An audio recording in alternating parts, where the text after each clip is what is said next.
It's time to dad.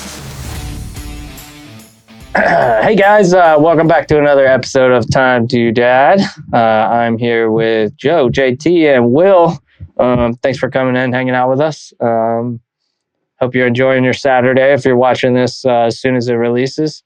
But yeah, we were talking, guys, before the show. Most unadvertised holiday of all time, Father's Day. It will be coming up. Be coming up this Sunday, right? Big plans. Anyone? Anything special? Any kind of what's the word I'm looking for? Any kind of parties? No, not parties. Events? God damn it, I can't think of it. Not rituals, Food? but like, why can't I think of the Traditions? fucking? Yes, thank you. Traditions. Blood rituals? Yeah. Any bloodletting going on? Father's Day. Yeah. No bloodletting. Well, I plan to be just spending time with the family, and I don't really care about gifts. I mean, obviously, if I do receive a gift, I always err on the side of practicality. Don't give me something I won't use. I mean, give me a coffee cup, give me cigar stuff, hunting, fishing, or tools. If it's not any one of those things, it's likely that I'm always baffled when my mom, or not my mom, my wife is like, "You're so hard to shop for," and I'm like, "Well, let's see. I like tools.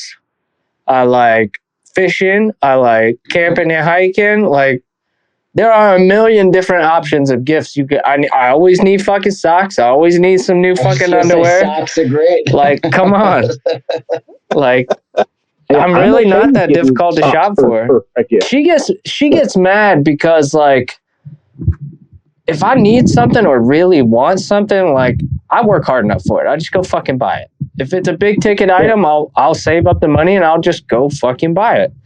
And I think that's why she's like, "You're so hard to shop for," and I'm like, I'm really not. Like, I'm not gonna ask you to buy me a $350 wood planer for Father's Day.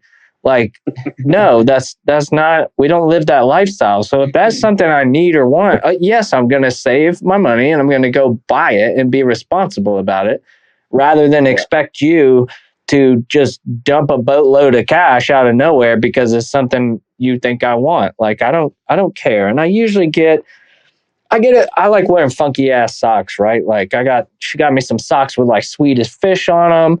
I've got SpongeBob socks because my son loves SpongeBob. I'm surprised I don't have Minecraft socks yet. But, like, I'm a simple fucking creature. Like, I don't care what you get. I just appreciate the fact that you are recognize the holiday, get me a card and some socks, and I usually get some kind of beard oil or some kind of like manscaping kit. I think she's trying to tell me I need to manscape more. But yeah, like I really don't tell you about that. Yeah, I really don't give a shit. It's not that big of a deal, and I think she puts way too much thought in it. That's why I purposefully just like don't tell her shit I want, because it's funny to me that she stresses out over it when she knows I don't give a shit. And I think most dads are that way with Father's Day in general. Like, it doesn't need to be some big, showy, extravagant thing. You know, I don't need my car filled with balloons or a $100 bouquet of flowers. Like, it's a normal day to me. I don't wake up on Father's Day like a kid on Christmas, like, "Ooh, Father's Day, like, ooh, best day ever." It's just, and I think most dads fall into that same category. It's just a normal day. The only thing is, I think wives tend to be a little more lenient about the shit you want. If you want to fucking sleep in and be like, you deal with the kids, wives are like, "All right, sure." You know, if I want to take off early in the morning and go fishing for a few hours by myself for once, like, she's not going to tell me no. I just like to keep it simple, and it's a normal day, but it's nice that there's a little focus on me for that one day. But I really don't need any kind of, horse and pony show about it. As long as she puts in some sort of thought, it's nice to spend time with her and my son, and I mean, I think it becomes more special for if there's anybody out there listening that may be married, but you don't have kids yet, or you're planning to have kids, I think it becomes a little more special once you have kids, because then you start getting the really weird gifts like tools that you already owned that your kids rewrapped for you. Scribbles on paper from school or summer camp or whatever that you can't even fucking read, but you're like, yeah, this is great. I don't know. Which leads me to a question. Totally kind of being off base. How long is it that you keep such things? Dude, like scribbles on paper. Question. Do you let them stack up? And keep them for years? Or do you just, myself, I try to make them feel special. I'll put it on the fridge and everything like that. But if it starts to become a lot, I think it depends on what it is and if they remember it. So, that's my thing is depending on how old the kid is, because like a 2-year-old, 3-year-old, right, just scribbling on a piece of paper, it's not going to remember it in 5 years. Like, we have a lot of those that are in the garbage far away. I know a lot of people that will say every little thing like that. Right. They chipmunk that shit. They store it like there are like stay-at-home moms out there that scrapbook every fucking thing their kid ever like makes or creates, and I just swear we capture the things we really want to keep in photos, I think, and that's the photographer and my wife. It gets ripped up anyway. Yeah, dude, it comes home in his backpack and it looks like a tissue somebody blew their nose in. It's been balled up so many, like. Yeah, you look at it and you're like, "Hey, that's I don't know what the fuck this is, but nice." And you tell them, you think you're like, "Oh, it's a bear." They're like, "No, it's." Oh my god! It's like, wait, what did you draw here? Like trying to guess it. Like, in school. I guess I have gorilla hands. It's you. That's the best when they tell you it's you, and you're like, "Oh yeah, I fucking see the resemblance." In my case, Jess will give me a drawing that looked like Sasquatch. I'm like, "This is you, Daddy." I know. For the longest time, Emerson thought anybody with a beard was me, and I'm like, "No, dude, that's not me." Like, my son at 4 years old, he drew a stick figure of me, and I didn't have a body. It literally just a head and legs. I was like, "What is that, buddy? Is that a little pumpkin or something?" And he's like, "No, that's you, Dad." I'm like, "Oh, what? All right, I guess I'm short." It is funny seeing the way their minds look. So when my son gets out of the shower, he wants to draw on the mirror because it fogs up, and he gets out on the mirror and he's always drawing. He's like, "What?" He has his cars, and then he's like, "What do you want me to draw?" Like that's like his thing now. It's like, and he'll draw like a stick figure. He'll be like, "All right, I'm gonna do this," and it's like one eye is here, and then the other one's like all the way down here next to the arm or something. It's like, where did the eye? And then finally, like the other day, he did something. I was like, wow, that actually arm and right. You're finally starting to figure out see human, draw human. It is interesting. That's funny. I knew somebody. I knew an actual woman that had actually saved her kid's fingernail trim, which was so fucking weird. Very weird. So wait, what? Why? Again, because she was a freak. Well, your kid's not going over to that lady's house. You have parents that'll save kids' teeth because they're losing their teeth and stuff. Right. So there's some lineage there, and so I'm just like, okay, what's the connection with fingernails? Fucking fingernail? They're gonna grow back. So firstly, no, I can understand saving one. Maybe their first. Okay, if you save their whole mouth of baby teeth, that's a little creepy. That's a little creepy. Yeah. That airs on creepy. It does. However, right there. The fingernails, I could not understand any. There was no understanding. They half the time they fly across the room, and you're like, "Well, that's fucking gone. I'll get it when I sweep the floor." But rummaging around the floor with a magnifying glass, trying to pick up. Dads, I will say this. Moral of the story: not everything is worth saving. I think most of us know this. You're gonna have to fight your wife, I think. No, Emerson made this. Jen always gets the fucking hilarious gifts because for whatever reason when they make stuff maybe it's because we have a boy, but he's obviously a mama's boy. So when they make stuff, he usually makes stuff for Jen. And the last project they did at school, I think they traced their hands on some sort of like shrinking type plastic. And then they put this clear plastic around it and like shrank the whole thing. But it was basically a keychain of his handprint. And it's like, it's all cut, jagged, and looks janky as fuck. And immediately he was like, you got to put it on your key ring. And I just kind of looked at my wife like, people are going to be like, what the fuck is this thing? Because the way it shrank, it's kind of like, it looks like a little demon baby hand, really. At the end of the day. So people are probably like, what the fuck is that? I mean, she put it on there and she carries it around like a champ.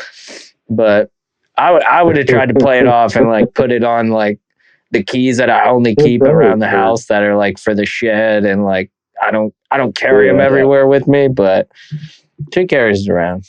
But no, I wouldn't mind getting one of those like the old school ties that they used to like always like kids like in the movies, like every dad would probably say, yeah, like something like that. Like I would wear something stupid like that, like, you know, just for the fact that it was like such like I feel like an 80s 90s thing that, you know, we grew up thinking it was like right. Like I feel like I guess like every got your dad like a trophy, best dad ever. Yeah. Yeah, Father's Day, I don't expect anything. I don't really care for, you know, like kind of like you. If I need something, I go buy it, or I'll wait until my birthday and Christmas. I don't even think of like Father's Day. It's like, oh, get me something there. Honestly, for Father's Day, I enjoy having people over and like barbecuing, like making food. Like really kind of doing something more for my father. Oh, we lost Will. Oh shit! Man down. Thanks for joining us, Will. But he might come back. But yeah, I'm the same way. We'll see. I like to. It's a must cook out on the grill day for me. The full screen at death. Yeah, and it doesn't have. You know, it's just more of just I enjoy being with, you know, people, my family, and you know, and kind of right. Not, I don't even look at it as a day for me yet. Still, it's kind of like, all right, it's my Father's Day, especially because he doesn't have daughters, I guess. So it's kind of like the sons have to do something. Yeah. Yep.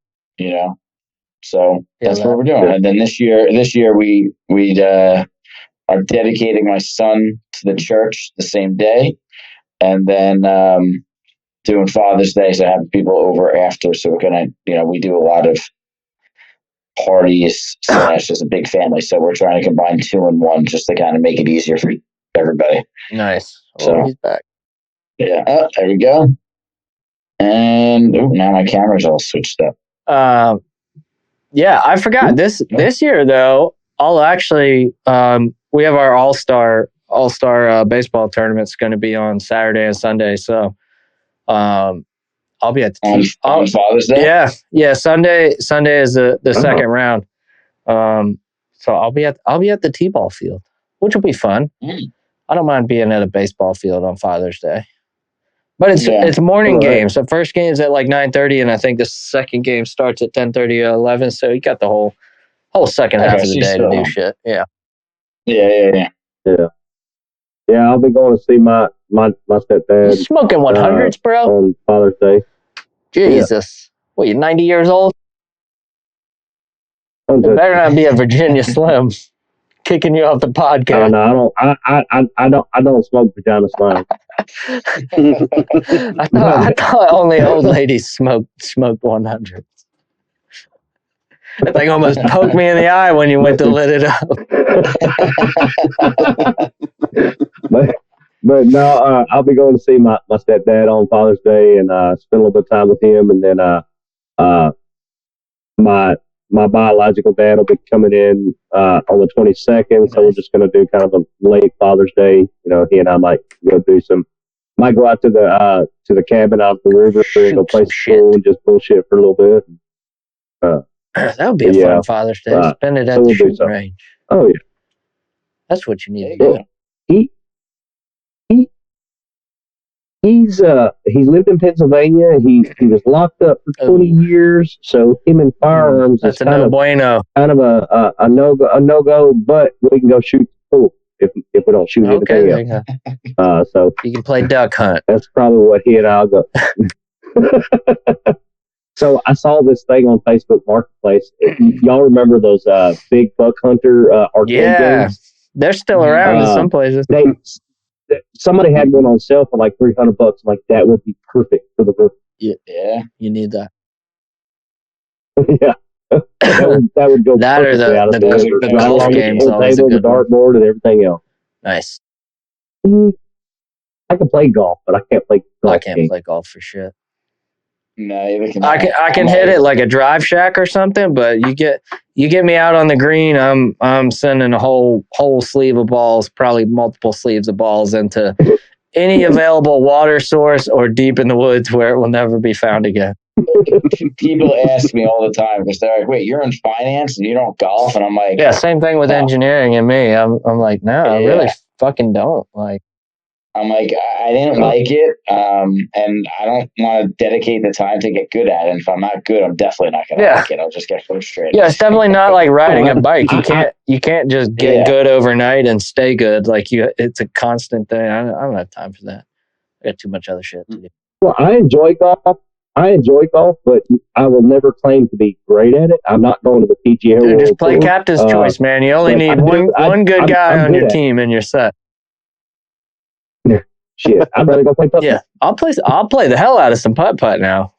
I just played on Sunday. Yeah, we went go-kart racing and putt. Don't tempt me with a good time. Yeah. Right. I love a little putt. Yeah. We play putt when we go to the beach every year. That's always a blast.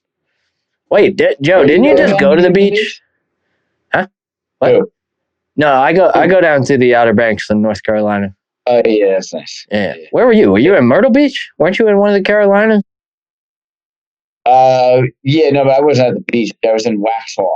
Oh, Waxhaw. I don't know why I thought I saw you post you at the beach. And then I was I was just at my buddy's house. Oh, okay. And so like we were just fire pit. I saw opening an office over in Huntersville.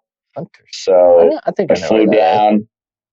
Yeah, it's like 30, 40 minutes out of Charlotte. Yeah. Want to open an office in Texas?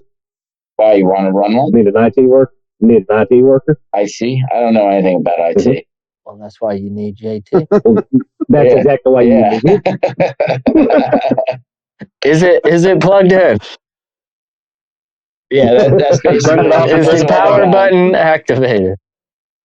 Texas, eventually, maybe. I mean, well, come on with it, man.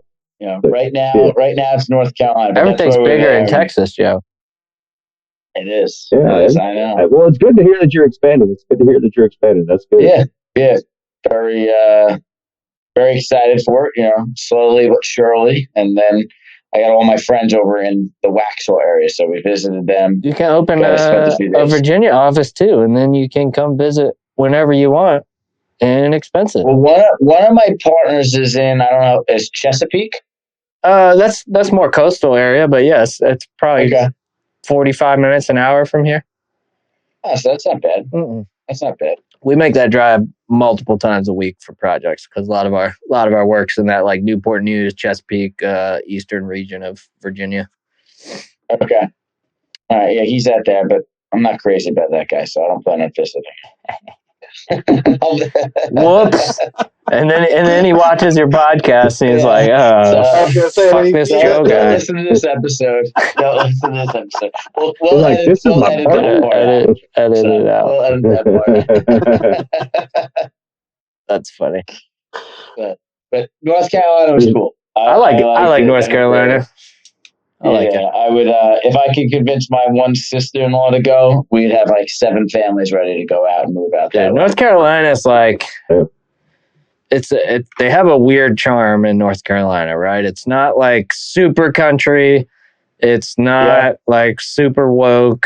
It's like a very nice blend of both, and there's no extreme like one way or the other.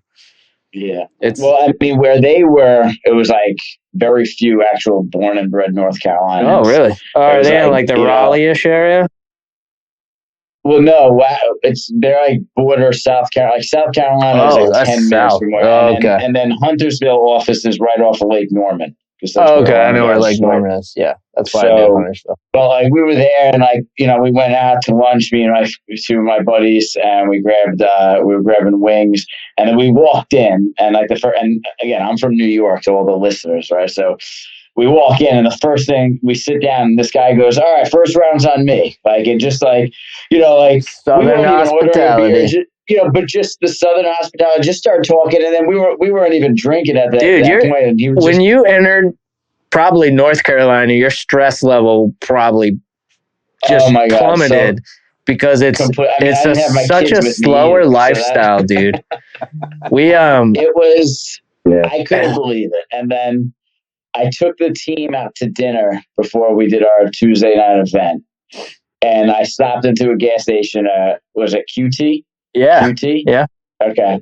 QT. And I'm in there. And the guy, I'm definitely walking in front of this guy. He was a younger guy, maybe like his late 20s. And he like speeds up to hold the door for me. Like I was like a woman. And I was just like, and he's dude, like, when I was in New York and I did that shit, people looked at me like I was fucking Sasquatch, dude. They get so confused. I was just so taken. They're like, why the fuck are you holding the door, dude? Yeah.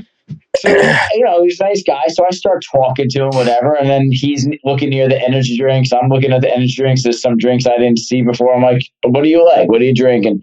And we start talking, and he's like, you're definitely not from here. I'm like, no, I'm from New York. He's like, I'm buying your energy drink because you're from New York. I'm like, what? No, you're not. Like, I was like, I was like so taken back. Like, what the hell is going on?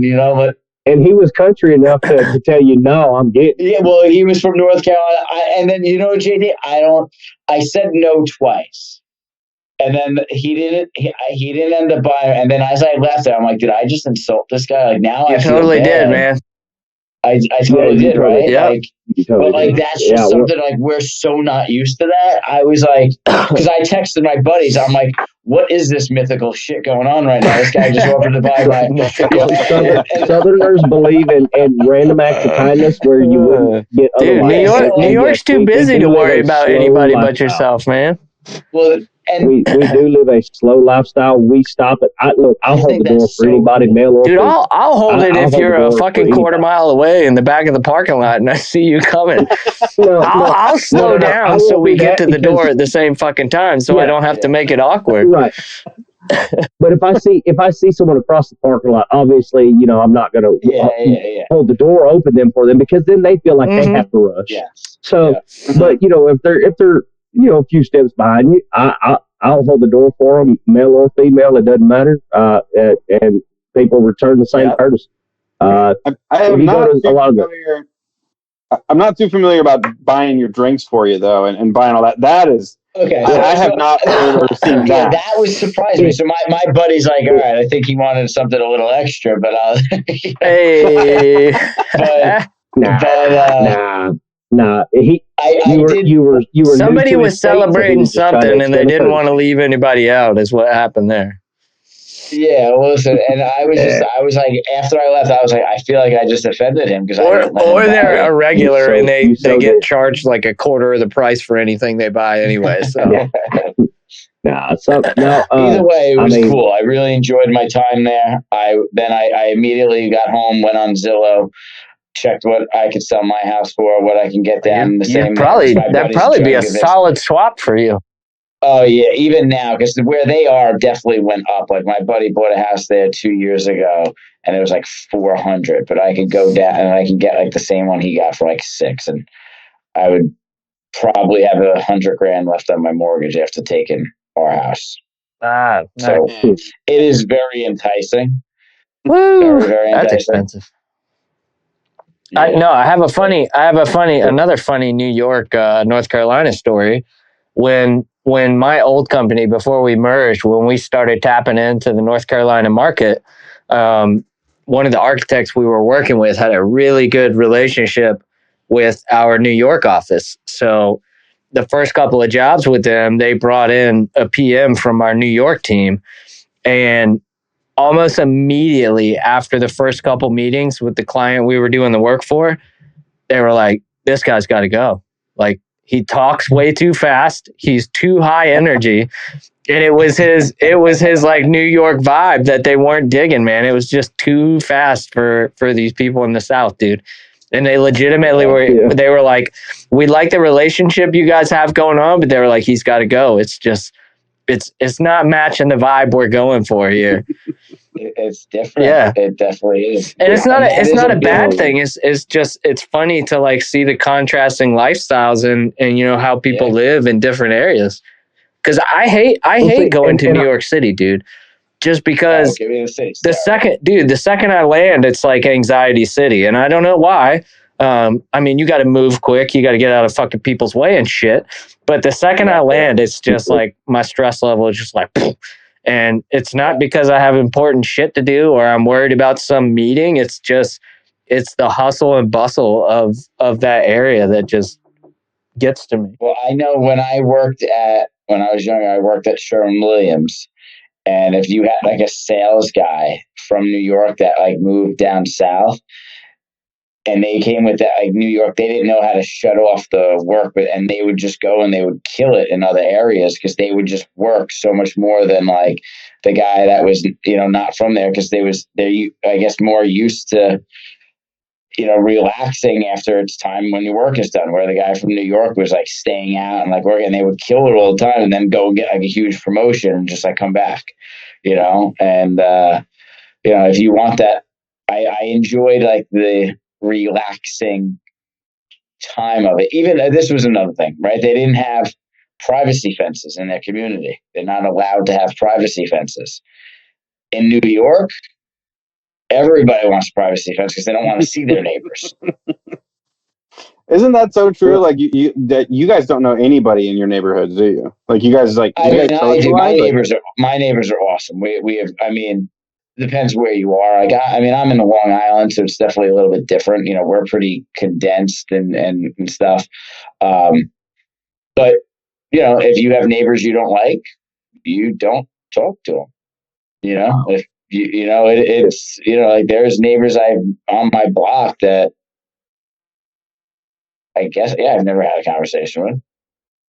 You know, here at my house, my nearest neighbor is at minimum 100 yards from my house. Like I wouldn't know, I could not ever live in a place like New York, you know, where everybody just piled on top of one another.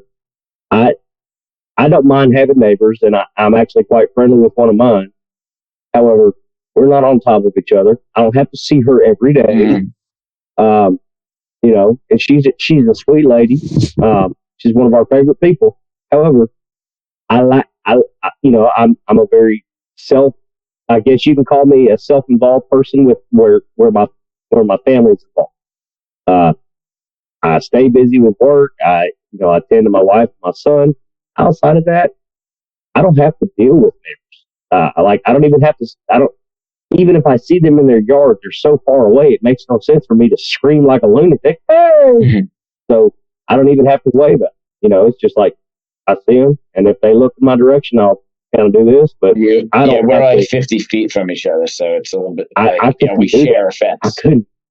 I couldn't do that. I mean, I've been to New York once in my entire life, and I've seen some places where like apartments, you know, say you could have two different apartment buildings, but you can literally stick your hand out your window and be touching someone else's window. Yeah. That's insane. That's the city. To have neighbors that freaking close. That's in like New York City.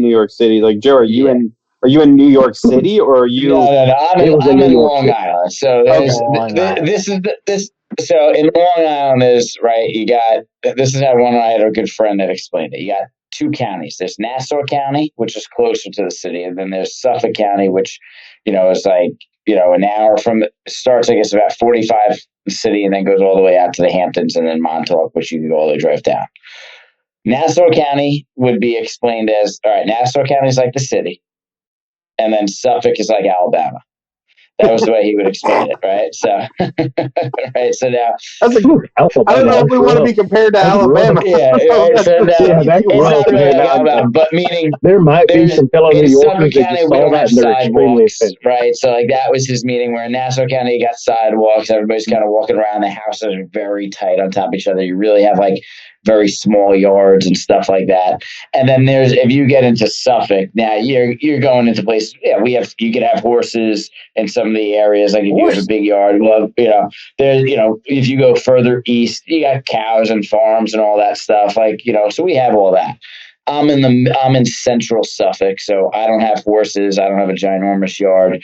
I do have neighbors, but they're decently. I'm on a dead end, so it's a little bit smaller. We're on a dead end. But my wife grew up from upstate New York, which was probably more similar to kind of like Nick, like you and your neighbor status, I would assume. And depends on the area. What area of upstate New York was she? She was Monroe, Orange County. My dad grew up like Elmira, Waverly area. Okay. How far is that from the city? Oh, Jesus. I don't fucking know. Takes us like 9 hours from here to get there. Okay. It's like right near the New York-Pennsylvania border. Okay, so she's not too far from there. Yeah. She's like an hour from so maybe similar, but I like my small town living. If I move, it's I've only been in North Carolina once. Yeah. That's why I like. I've only been in North Carolina once, and that was whenever we saw yours and Kyla's baby brother graduate college.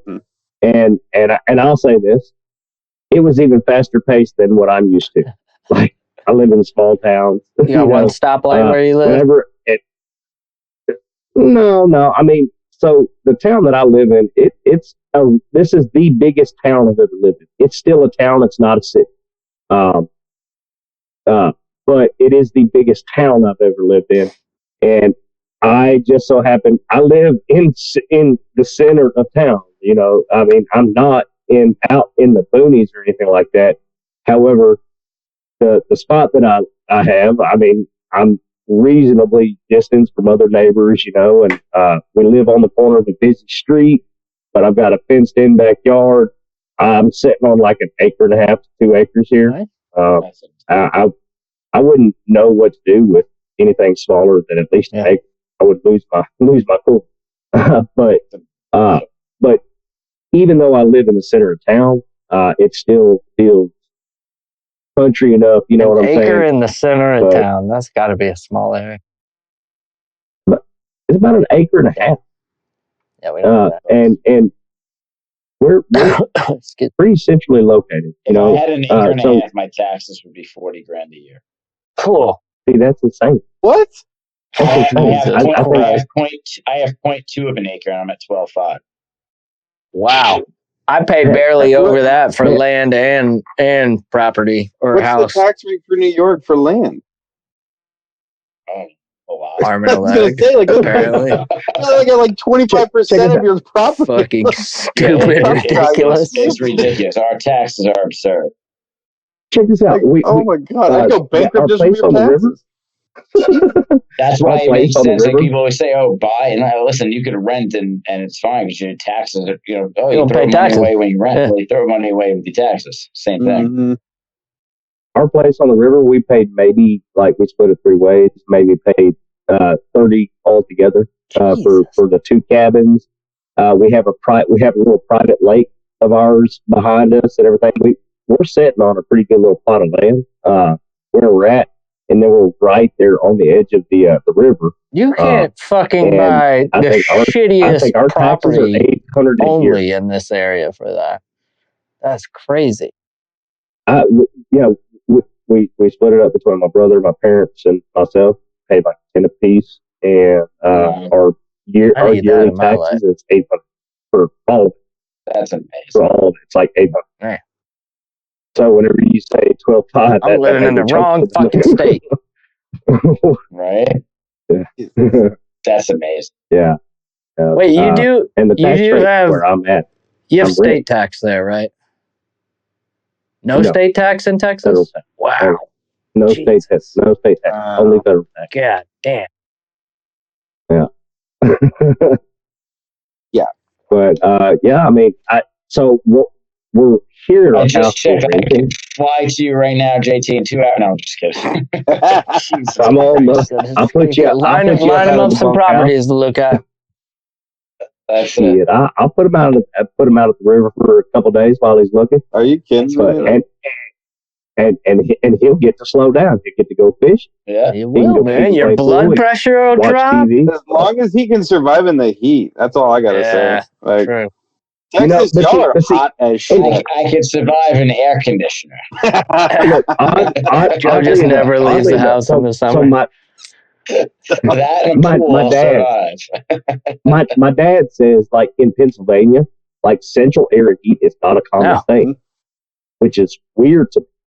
No, they just throw the window open. But well, they have window units and everything like that, and then they also use like forced air heating or something like that. They use heating way more than cooling. That's for sure. Right, but you know, and they talk about how that even then they say 80 degrees hot. I'm like, oh, that's cute. Yeah. But it was like 85 here today in the sun. I was sweating my ass off that my son's graduating. You would not survive in the South, Joe. Down here, you get swamp ass before you even make it off your front porch. You're just humidity just sucks into you. I know women that get swamp titty. Yeah, that too. Swamp ass is one thing, but swamp titty is a whole other animal. But no, being in Texas will make you appreciate and want to kiss the individual that thought of central air. Yeah, central air is magnificent. And but I don't want to live. I don't want to live in a state where I've got to be shackled to my house during like 50% of the year, where it's like 150. You just play it smart. You adapt. Come on, you're a Marine. You can adapt. I did 29 Palms for 9 years, and I'll tell you what, I'll never live in a hot state a day in my life ever again. Never again will I walk on asphalt. You say that, and but you watch live my in shoes Georgia. melt on the street, and I'm just like, this is stupid. That's too hot. Why do I live in places fuck like that this? noise. Well, see, what makes Texas so ridiculous is that your pipes freeze in a much like Arizona. Well, there's that too. But it's not like Arizona where you have a dry heat. Here, the humidity is what gets you. It makes you feel like you can't freaking breathe. And man, let me tell you, I used to reframe condos down in like Port Arthur and Port Aransas and stuff like that. And we would specifically start at like 4:30 or 5 o'clock in the morning at these condos where we were reframing just to beat some of the morning sun. But I promise you, by sunup, say 6:30, 7 o'clock, I would have already pulled my shirt off and wrung it out. Yeah. Like wring it out like I'm wringing out a wash rag like 4 or 5 times. It's wild. So the humidity is what I remember going out there for y'all's wedding, and I was like, why? Y'all decided like, hey, Will, you're gonna wear your blues. Like the hottest uniform I've idea fucking ever. It's got like 4 layers of clothing on it, and I'm like, peak summer, that's great. Let's do it. 115, and I'm ready to die. Who decided that? Because I didn't. It wasn't me. No, Josh said he would wear his dress blues, and then like, Kyla's like, oh yeah, that sounds like a great idea. Oh, so Josh is the one I gotta go take care of. All right. Yeah. Look, see, you didn't see me volunteering to wear no greens or nothing like that. No. And May for a lot of other states is springtime. However, Texas, you might get a whole whopping 2 weeks of spring type weather. However, you can nearly experience 3 or 4 seasons in one day in state of Texas. Virginia is the same way. It'll be fucking 40 degrees when you wake up, and then in the afternoon, just before the sun starts going down, it'll be like 90. You're like, where the fuck am I living? This makes zero goddamn sense. That's Georgia this year. And the next day it'll be freezing, and you're like, wait, what? Like, cover your plants, you know. Weather's crazy. That's how it is in Pennsylvania. I've spoken because I'll video call my dad every day, you know, and we'll talk every day. Like that. That's dedication, sir. Yeah. Well, I enjoy talking to him, but we do video call every day, and there's been times where we've stayed, like me and the whole family. we have literally video called for like 10 hours. Wow. They just, I mean, we're not always talking. Sometimes it's just like us being in the same room with one another. I wouldn't be able to pay my taxes if I did that for 10 hours. You need one of the. You need two of the Amazon things. I'm working, Joe. What do you mean? You need two of the Amazon things where you can do drop-ins and just have a quick video chat. That's what you need, sir. Well, we do Facebook Messenger and everything like that, and there's been times where, like, just last week, my baby sister, it was her last week of school. She had a talent show, and they live streamed the whole thing. JT, they video called and let me watch her at a little talent show. I got to spend Thanksgiving dinner with them. Just sitting there on the, just like, and that's cool. If they've got stuff to do, they'll go, they'll do it, and if they just know that I'm there and I'm working, I'm taking calls, and in between calls we're talking or whatever. But yeah, I mean, it's been pretty cool. Funny. I do that not hiring also, you now that I know you take calls in between when you're working. God damn it. Oh, you fucked yourself on that one. Live and on screen. But I mainly do it because Jasper, back in our day, whenever we had family that, everybody liked to try and stay close to, but they lived far away or something like that, whenever you were small kids, everybody was still like strangers. They could be your grandma. Yeah, they were strangers. Fuck are these people? You only saw them like once or twice. However, we're blessed with technology that's where it's a blessing and a curse. Much like with Will's mom or my wife's dad, we let Jasper video call with all his grandparents, so that way when they do come around, they're not strangers. Yeah, I guess it's different. That sounds weird to me, but I think that's only because, my mom lives here. Jen's parents now live like a couple hours away, so it's not a big deal. Yeah, we just make it a point where Jasper gets the video call. That way there's some familiarity there whenever we do have an opportunity for everybody to visit. That way he just doesn't act all, freaked out whenever he sees somebody he doesn't know. So, right. Speaking of kind of like talking through that, like, do y'all, so my father passed away, so I don't have any father to figure to like call on Father's Day. Do y'all call your dads on Father's Day and tell them Happy Father's Day? Or?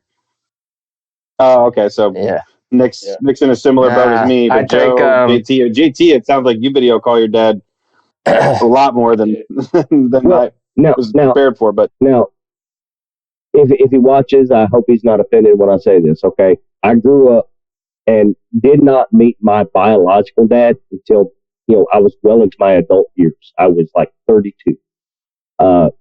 He made some bad decisions whenever he and my mom. Whenever my mom got pregnant, he spent 20 years in prison. I didn't even know his name until 2017. Okay. The man that my mom is married to now, Jim, that is my dad.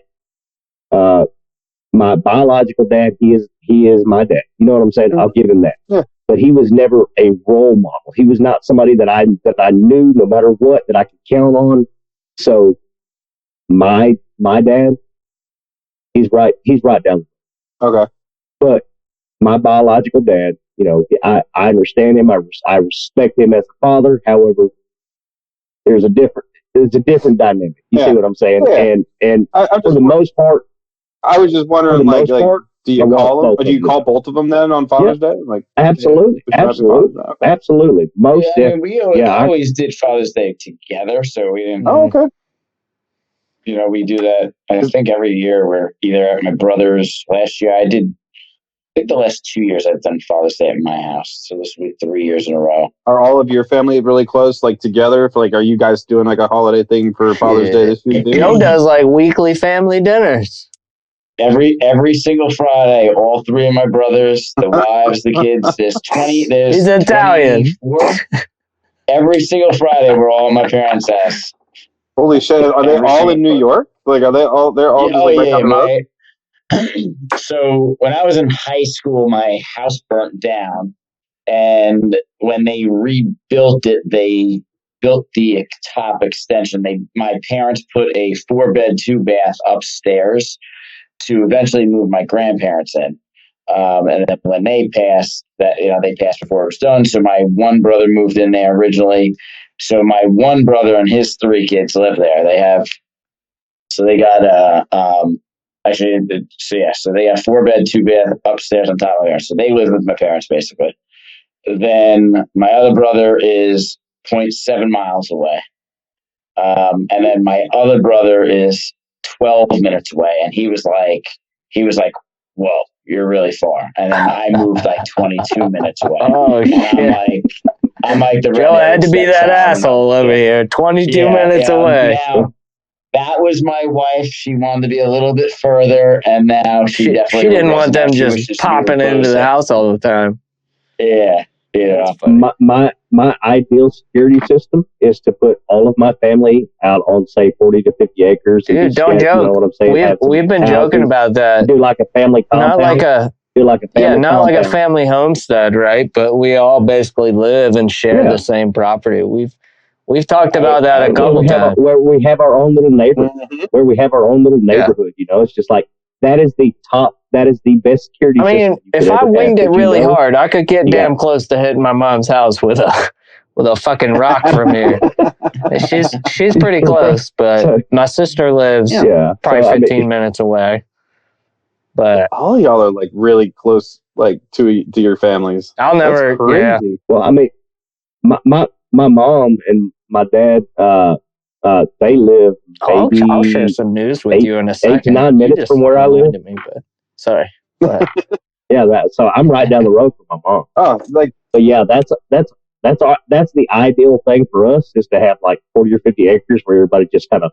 I'm a mama's boy, so same piece of land. When we decided we were going to move, I was like, all right, it's got to be within 10 minutes of mom's house.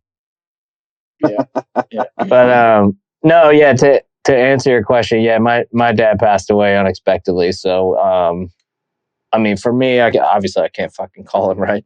But I take him. My mom's father and mother are buried at the same cemetery as my dad. So I'll usually take Emerson. We'll go visit my dad's grave, and I'll tell him a couple stories I haven't told him before, and he'll help me kind of clean off the headstone and stuff. And then we'll go over to where my mom's father and grandmother are buried, and her brother's buried there too. And I'll tell him a couple stories about Pawpaw and what I used to do with him and stuff like that. So we still involve my dad, obviously, right? He just not, we can't call him. So we try to do something special, and I don't always get out there Father's Day because not having your dad around, it's kind of a tough day. Yeah, T-ball too. But it's kind of a tough day when you don't have your dad around and it's Father's Day and shit. So we don't always go that Sunday, but we go within a couple of days, and that's probably the only time I think Emerson has ever seen me, get teary-eyed about it. Anything is when we go out there. So it's kind of like a special bonding moment for him. And I remember the first time we went out there, he didn't really understand why I was crying. And I'm trying to explain to him that, Daddy doesn't cry all the time. It's not just something I normally do. But, when you do need to do it, that it's okay to do it. And I explained to him why I'm crying. And I think every year he understands a little more, what it means to me. Sure. And he's kind of growing into understanding what a dad is, and a dad's responsibilities and all that kind of shit. So, but I think that's the only, we mentioned kind of traditions. I think that's the only one I really have for Father's Day. That and making sure we throw something on the barbecue to cook. I always have to cook on Father's Day. Right. So I just picture like that. Why is your face leaking? Yeah, no. He gets it, and I explain it to him, and so my mom always had like pictures of my dad in the house, and from the time he was born. Because he was born after my dad passed, we showed him a lot of pictures of my dad, and we explained he calls my mom Grammy, and the boys, when my dad was still around, called him Grampy. So we always call him Grampy. And, even from the time he was probably old enough to say Grampy, he would always recognize him. And every now and again, he'll ask questions about Grampy and shit, which gets me all knotted up and stuff. But sure. It's funny you talk about that because I said I have another interesting thing to tell you, which I'm I'm sure there's other dads out there that have run into that. There's other men, even not just dads. But recently, probably within the last month, my mom started seeing another guy. And I say she started seeing him, but she's been talking to him for a while, and they've been going out and doing things. But within the past month, she was like, I just want to let you know that Tom, the guy she's seeing, is going to move in with me. And I think she expected like a really negative reaction from me. And the reason I say that is because my sister is like a daddy's girl. Dad was everything and still is. And my mom's hinted at things like this before, and my sister and I kind of knew that she had seen some other men and hung out with them and things like that. And she already knew it was like getting to my sister. And so my mom finally came out and told me, and I think she was expecting a completely different reaction, but I was like, okay. That's good for you. Yeah, I'm not going to say I'm excited for her. It doesn't excite me. And at the same time, I explained to her, I was like, I don't think that you seeing this man is you replacing dad or anything like that. And I was like, but I have no right to tell you can't go out and still be happy. I'm never gonna, in my wildest dreams, I couldn't see myself telling her, no, you can never see another man or be with another man the rest of your life. That's just wild. Right. My mom's too young, way too young. And even if she were older, I would never fucking say something like that. But my sister, on the other hand, I'm not displeased or excited. You're just more indifferent. Yeah, in the way we talked about it some more, because it was still giving my sister some heartburn, and my sister thinks he's just gonna steal her money, and all sorts of shit like that. And I'm just like, you know what? Like, out of all the fucking people, my mom is just a sleuth of information, and she knows everything about anyone, and just does her research and is smart. She's really street smart and just smart in fucking general. And so it came up again, and my mom was kind of talking about it. I think it had to do with like, I think she thought like really it just caught me off guard, and I didn't have time to gather my thoughts or say anything. And so it came up again, and I was like, I feel the same fucking way. And the way I kind of explained it to her was, I was like, listen, I did a lot of stupid shit in life, and I've also done a lot of great things. And I was like, you've supported me through everything I've ever done. And I was like, this is maybe one of the only times that I can support you in something you want to do. And so I was like, if he's making you happy, he's taking care of you, you feel good about it, like, who the fuck am I to say no? And so last week, the hardest part of last week was, which I did really well with, I thought I was going to lose my shit. But since Tom is now moving in with her, because like I said, they've been seeing each other for quite a while now. But Tom's going to move in, and my dad just collected all kinds of old tools and shit from his dad. The garage is just full. I mean, my dad was like an old school, fix it rather than replace it guy. So there was just shit all in the garage in their backyard there. And my mom been trying to clean it out forever because it's a hot fucking mess. And so I agreed, because Tom rightfully so was like, I'm not throwing anything out in this fucking garage unless your son gives me the okay. So yeah, and I understand that. Yeah. And so I went over there, and we're going through all my dad's old tools and shit. And like I said, 95% of it was shit nobody really needs. But there were some cool stuff I came across that was sentimental, but that was kind of rough. And that's when it like kind of hit home, like, oh shit, this is real. But it's like, obviously he'll never be my dad. I'm never going to call him dad. I'm never going to treat him like he's my dad. I'm sure at some point we'll, and he's a great guy. I like talking to him. He's good with the kids.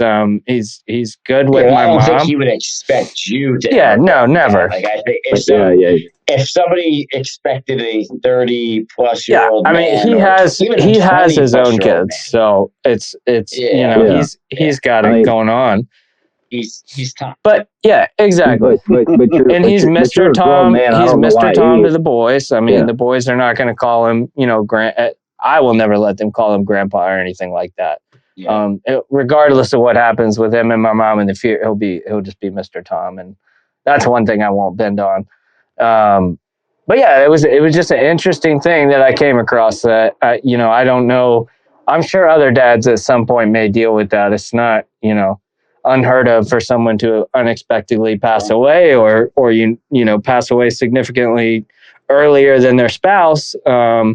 So it was just kind of interesting, and it felt like a growing moment for me that I could react the way I did. I know a lot of people will probably, I would say definitely would have some kind of resentment about things like that. It's tough to grab, but my parents, they rarely argued about anything. I've talked to my mom multiple times because when Jen and I were struggling before I got, to where I am in engineering, Jen was working at a restaurant. Like finances were always something we would argue about because we were broke then. I know my parents weren't extremely well off when I was a kid, but I was like, we had fucking everything. How the hell did you make it work? And she was like, the number one thing was we never talked about it in front of you kids if we had something financially going on, which to this day I still do. I mean, regardless of if Jen and I have a big expense or something that's like saving for that cruise all crazy last minute. We had the money in savings because I'm a saver and I keep a rainy day fund because life likes to shit on you. Let's be honest. So we could have just paid it off right away, but I didn't want to touch the savings. So we were, cutting some things here and there. And that's to this day, after she had told me that, I was like, that's something I'll never do in front of Emerson. Emerson will never know our financial situation because we're not going to talk about it in front of him. And that's something we do behind closed doors. But my parents, obviously we talked about the red dye episode, and I know that was stressful for my parents and they got in arguments over that shit. But for the most part, they had a healthy, happy relationship that I saw. And, I think that's part of why I was able to say, like, be okay with that is because, I know my mom cherished the time she was with my dad, but she can't fucking be alone forever. And I wouldn't want her to. And my wife and I talk a long life ahead of her. Yeah. And, it's not like they have the kids to take care of anymore. Like Jen and I talk about that all the time. And we were like, we always talk about trying to figure out something nice to do for my mom because she watched Emerson every day after school. She'd start work early because she worked from home, and then she'd get him off the bus and watch him until we got off work, which was a huge help. So we always talked about, doing nice things because she's just a selfless woman. I mean, she'll fucking do anything for anybody, and she'll even sacrifice something she needs to do or her personal well-being to make sure somebody else is taken care of. And for me it was, and I'm a mama's boy. Like my wife will fucking tell you, my mom, God bless her, every time she mows a lawn, runs over fucking something you shouldn't be running over with a riding lawnmower. And I'm over there probably once a week. And my wife was like, I don't know how you fucking do it. And I was like, I'm a mama's boy. Like when mom calls and needs help with something, if I'm not in the biggest meeting of my life, I'm going to drop what the fuck I'm doing and go over there and help her. And that, Emerson's the same way. And Jen thinks it's funny to rub it in my face. And I'm like, I would rather raise a mama boy because that's just who I am. And I know the kind of person that's developed me into. So I don't know, but that was an interesting, sorry, that dragged on forever. But that was an interesting bomb that my mom dropped. So I don't know. Yeah. It was fun. Kudos to you for handling it better than you thought. Kudos to you for handling it better than you thought you would. Yeah, it was, I really think she thought like it was just going to be, I don't think she thought it would be like a yelling match or anything like that. I think she really expected some resistance, or for me to have some really strong feelings to say otherwise than supporting her. And I don't have a good excuse to say anything like that. I really just don't. I mean, just putting myself in her shoes, if I, one day had to tell Emerson that his mama was being replaced, I can't imagine the weight she was carrying alone, trying to figure out when she should tell me or how she should tell me. So I literally had no reason to say otherwise or get in the way of that, I guess. Well, it's kind of it's kind of one of those things that no matter how old you are, it can be difficult, seeing their mom or their dad with a different person. Yeah. However, I think that if all of this would have occurred while you were 10, 15, maybe even 18 years old, it probably would have went a little different. Oh, way However, different. You're a grown man. You hear about it all the time. You see videos about it. It's So, I mean, but I'll give you a lot of respect, because even as a grown man, there's still a lot of grown men that have a hard time with the idea of seeing their mama, especially if they're mama's boys, but love their dad. Yeah. It'll be hard for them. So kudos to you, man. I mean, you can be damn sure when they're out. I watch things. I'm not oblivious, and Are you giving the dad speech to the guy that's taking your mom? I'm not. Hey, but it's weird. It's weird. I kind of feel like that, but I don't know. I get good vibes from the guy. He's an ex FBI agent. He still works for the DOC. Don't tell him what Doug does. So, but I get really good vibes from the guy, and my mom feels really bad because she hit this point where she'd only call me over to like fix the fucking lawnmower, even though like the front bathroom sink may have a leak, and she's just breaking the lawnmower on purpose. Yeah. But she stopped. She realized at some point, like, if I tell him something's going on with the house, he's going to come over and fucking fix it. And I know deep down, because she's told me, she's like, I feel really bad that like you'll just come over here on a Tuesday night when I call and help me fucking fix something. Like I'll work on the lawnmower in my work clothes. Like I don't give a shit. But she let a lot of things kind of go in the house, like little silly things. And she was like, we were talking about it. She's like, I kind of feel bad because, he's moving into the house and I've got these things undone and he's talking about doing things. And she was like, it's just too much for me. And I was like, well, fucking tell him it's too much. Like, because it was making her feel bad that she didn't just get him taken care of. And it wasn't that she didn't have the means to. I mean, she could have had somebody come out and fix it. It's just she didn't have the energy or the drive. She just didn't give a fuck. And so I was like, dude, you just got to fucking tell him, like, And so she told him, and like he kind of backed off of the things and realized that she'd been living in this house. I don't even remember how many, 6+ years now as a single woman. And so it is what it is. But from what I've seen and the way he interacts with the kids and interacts with my mom, everything's chill.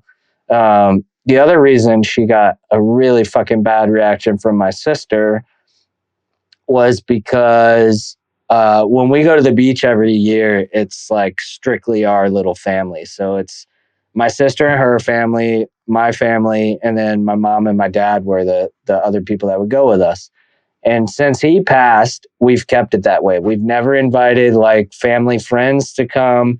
The only time anyone outside of our family has come was when Jen's parents came down because I proposed at the beach. And so it's always been, and so part of my mom saying Tom was moving in, Tom is also going to the beach with us for the week for the vacation. And so that struck a massive nerve with my sister because that's at the beach, that's all they would do. My dad and my sister would just walk up and down the beach for hours collecting little bits of purple seashells because those were my sister's favorites. So that's like a super sacred time for her. And so to not only find out that he's moving in with my mom, but to also find out that he's coming to the beach with us was like a massive fucking double whammy to her. And I feel her pain, and I somewhat understand it. Some of it I think is a little bit selfish, personally.